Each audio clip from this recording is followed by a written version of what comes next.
this is the Folksy Friend, and I am doing another in-depth lore-based look at the key moments of Amazon's Rings of Power episode 4. So let's go straight into it.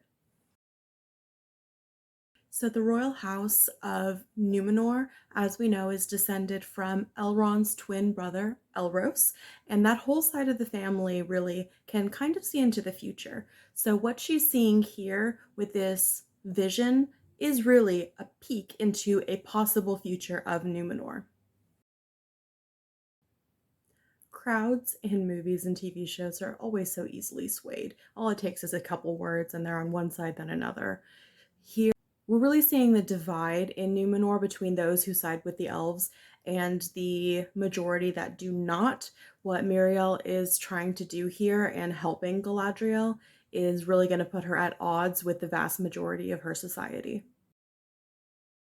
This trope that we're seeing, the uniting of elves and men to kind of fight a common foe, definitely something we see over and over again in the Lord of the Rings as a whole.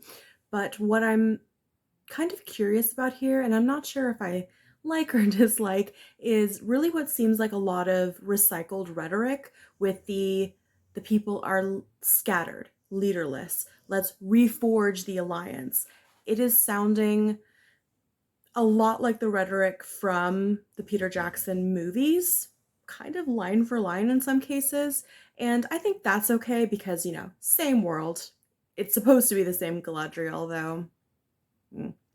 But what I still am not fond of is how they're making Halbrand's journey pretty mirrored with Aragorn's when the Southlands aren't supposed to have a king. And I definitely give adaptations some creative license, but I just think it's too on the nose here. I'm hoping that it is some kind of misdirection and that there's something else going on with him. If not, it's going to feel very lazy to just kind of recycle Aragorn's plotline.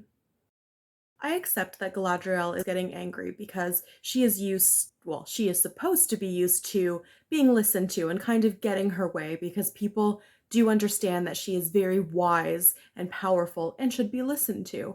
What I do not accept is her walking willingly into a cell because she snapped at the queen. Again, it is feeling like they are writing her as this kind of rash, hot-headed character, and she needs to be explained to how humans think and how to manipulate them, when that is something that she 100% already knows. So once again, I am not really a huge fan of how they are diminishing her character to make her 100% brawn and no brain. That majestic hair.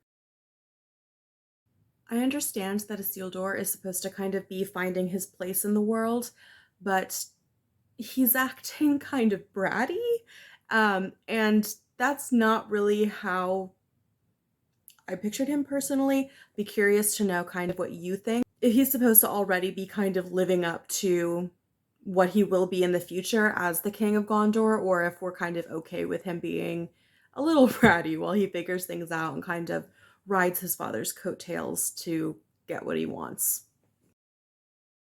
I have two theories about who Adar could be. The first one is that he is one of the first elves that were kidnapped by Melkor right at the beginning, and that he never quite was fully twisted into an orc, but he feels some kind of kinship, I guess, with them because they're basically what he could have been. And they look up to him as kind of their forebear, I guess you could say. The other theory, which I think would be much more interesting, is that he is actually the last son of Fëanor that is still alive. That is a possibility because the second eldest, but the last son to be alive at the end of the War of Wrath, his name was Maglor. And after he and his brother got the last Silmaril, check out my very first video for more info on that. After they got the last two Silmarils and found that they had become so corrupted that they could no longer hold them, his brother cast himself into a fiery pit, and Maglor just kind of fell out of history. He was last known to be crazy wandering around the shoreline. So if this is Maglor, it would make sense why he's wearing a glove to hide up that Silmaril burn, and the idea that he is now kind of working for the orcs and Sauron, essentially going against everything his father and brothers would have wanted, that is pretty crazy to me. So I think it would be a fascinating and pretty cool Easter egg if this was Maglor. Another interesting theory, he is talking about the river here. Maybe he is one of the Teleri who actually split off from the main group way back in the mists of time at the beginning on the way to Valinor. There was a group that split off from the Teleri and went down the Anduin River. So maybe he is part of that early group. Then I'm not sure how he would have gotten mixed up with the orcs. I just think it's interesting that they're taking the time to really discuss his memory of the river. Seems like a key detail. Oh, the demon chihuahua is back.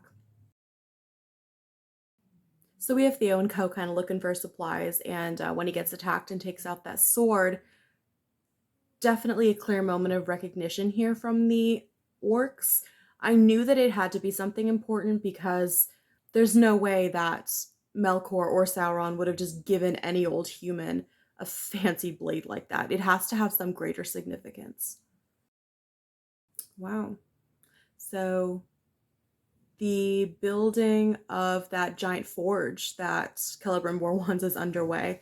Once again, I would be so intrigued, and I think it'd be really awesome if Sauron is actually there in Eregion under our noses, kind of helping with the creation of this forge and like whispering in Celebrimbor's ear, because Sauron is fundamental to the forging of the rings. It would just be so cool if he was there and we didn't know because we never saw him. So the comment that he makes that one day his future, Celebrimbor's future, will be in Elrond's hands, I'm not going to explain it because I feel like that is going to be a spoiler for the show. But just remember that Elrond's side of the family, including him, his brother, and, their forebears, all have the gift of foresight. They can see into the future. Disa is the best character so far. Ah, there it is, Mithril. The reason he mentions that it is so dangerous to mine, if you remember, they have to go really deep to mine Mithril, and it's kind of unsteady from what it seems like we're seeing here. And remember, somewhere down there in the depths of Khazad-dûm is that Balrog, and who knows when they're going to hit the spot where he is and wake him up. Their little relationship, their Romeo and Juliet relationship, is pretty cute. It's just going to be very interesting to see how they differ on the elf situation in Numenor. Okay, I have to say it. I can't stand that. Did it ever occur to you that you're not battling orcs? Of course it has occurred to her. Galadriel in lore and the books and the movies is my favorite character. I just adore her so much.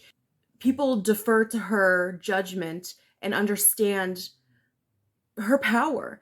And just the fact that they are essentially mansplaining humans to her through Halbrand really irritates me. They're taking away so much of what makes her amazing as a character. And frankly, if they wanted this kind of hot-headed approach, they really should have just had an original character as their lead. They could have just had Galadriel in Lindon with Gil-galad, and they could have had another vengeful sort of original character take on her role, because I can't stand how they're making her about vengeance at the cost of who she is as a person. And that might not bother people who aren't really familiar with the lore or the series, and that's fine. But for me, and I'm sure others who really like Galadriel, it's a big problem. It really is a big problem for the show. Who is training these guards? Useless. Okay, there is Tar Palantir, Muriel's father. I like that in the subtitles, at least, that I'm watching, it has the Tar in there, which shows that he has chosen a prefix that honors the elves, which I think is awesome. I still don't really like that they chose to omit the prefixes for Miriel and Farzan, but I kind of understand because, Tolkien and his linguistics. But it's just really interesting to see her kind of take on this parental role towards her aging father. It gives us more dimension to Miriel, and I like it.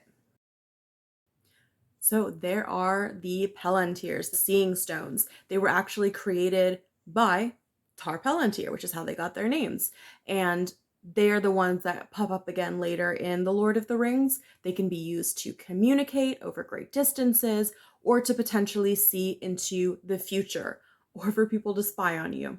And they were found and they were created in Numenor, and then later, when stuff goes down, they kind of find themselves spread throughout the world. Miriel really is in a difficult position because she has her faith in the elves that her father really taught her, but she does not have pretty much anyone in the country backing her. I mean, there is that smaller group that does still want to honor the elves and the Valar in the old ways, but the vast majority don't. So she kind of has her hands tied. Why does this feel like a sneak sequence from a video game? Ugh. Earendil and that bow. The orcs can't come out in direct sunlight without being injured because they are creatures of darkness that were forged in the dark, and the pure light of the sun physically repels them. They're not vampires, like they're not going to turn into ash or drop dead, but being in sunlight is very, very painful to them. That is part of the reason why Sauron in The Lord of the Rings creates that great big cloud cover that comes out from Mount Doom so that his armies are able to move. So we see it then, and now they don't have that cloud cover, so they're kind of stuck. This scene with the dwarves is just stunning. And I love that this is the first time we really get to experience dwarven culture, because by the time The Lord of the Rings comes around, there just aren't many dwarves left. And those that are left are kind of scattered to the wind, and they don't have as many great big strongholds and cities and communities as they do in this time. They still have some, but not the grandeur to this level. And as we know, definitely not at Khazad-dûm, because it becomes Moria. It becomes just a place of death.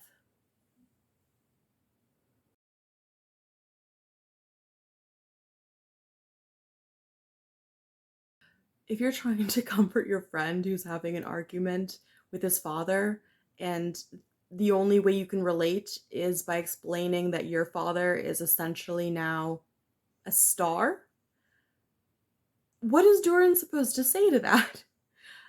I described it before, the story where Elrond's father, Elendil, essentially sailed to Valinor to get the Valar to help Middle-earth be rid of Morgoth. He's the only one that made it there in a very, very, very long time. He was joined at sea by his wife kind of unexpectedly because Elrond's childhood home was raided by the sons of Feanor, his distant relatives who were trying to kill his family and take the Silmaril that his mom had. She had gotten it from her father, who had also been killed by the sons of Feanor, and her father had gotten it from his mother, and it was the quest that had brought his mother and father together. Beautifully long story. I'll go into it more another day. His mother took this jewel. She was turned into a bird by Olmo, the sea god, and then she joined her husband at sea. So as far as Elrond kind of is concerned, when his father went to Valinor, that's when he lost both his mother and his father, and he doesn't see them again. So the story he's describing here, his parents aren't dead, but they might as well be, because he's never going to see them again, as far as he knows. We do know that he will go eventually to Valinor and be reunited with them, but at this point, he's sharing his story with Durin from a point of view that his parents are lost to him. So what he's talking about, the Dwarven belief that essentially the knowledge of the kings is passed down from king to king, that goes in with their belief that essentially the first king, Durin, is reincarnated every time there is a new king.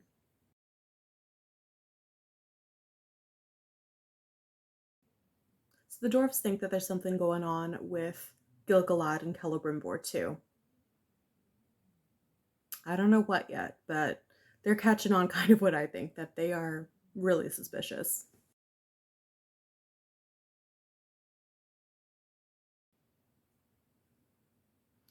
Well, they need to keep their eyes on creepy bowl cut man. Something's very wrong with him. Something makes me think he's got a little shrine to Sauron in his closet.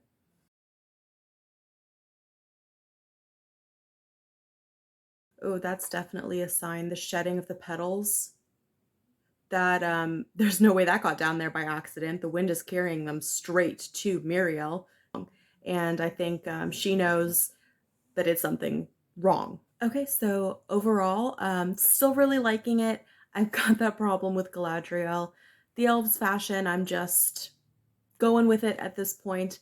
I think that this episode was really a way of getting a lot of things rolling. We're getting the Numenorians going to Middle Earth, unless something changes. We've got a lot of kind of tensions brewing and building up. So I'll be very curious as to when things really boil over into some kind of major action or battle, even. We'll see if that happens. But again, so far, still really like it. Very entertained. Just my few issues. Hope you had a good time watching this breakdown of key points of the episode. Thanks for spending some time with me, the folksy friend.